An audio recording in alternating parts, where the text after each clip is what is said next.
Ciao amici telespettatori, siamo sempre nella rubrica dei cuori solitari e questa sera abbiamo un ragazzo di Mazara del Vallo che cerca la sua anima gemella. Si chiama Ezio ed ha 23 anni. Ciao Ezio. Ciao. Allora tu hai 23 anni, giusto? Sì. E sei di Mazara del Vallo? Sì. E cerchi la tua anima gemella? Certo. Allora, come dovrebbe essere questa tua ragazza ideale?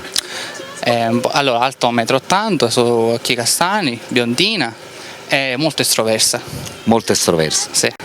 Ascolta, tu quanto sei alto? 1,75 m.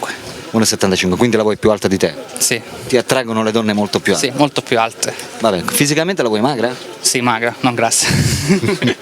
Va bene. Per quanto riguarda, diciamo, il lavoro, dovrebbe lavorare oppure non ha importanza? No, questo non ha importanza. Tu lavori? Dico sì. Sì, per il momento sì. Ascoltami, quali sono i tuoi hobby? Come passi la giornata? Di solito io passo il tempo a lavorare, sinceramente. Però la maggior parte mi piace il calcio, la musica, questo. Che genere di musica ascolti? E in generale.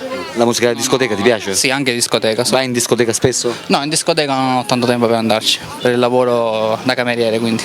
Esatto, quindi fai il lavoro da cameriere? Sì, non ne ho tempo. Va bene Ezio.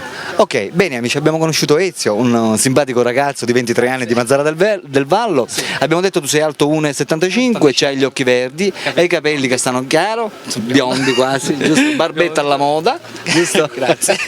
Ok, per le ragazze che fossero interessate ad Ezio possono chiamare direttamente il suo numero telefonico che vedete in sovraimpressione, ok? Telefonate perché Ezio è qui che aspetta, quindi aspetta le vostre telefonate. Telefonate, va bene? Ok. Ciao da Alberto e ciao anche da Ezio. Ciao amici, a dopo.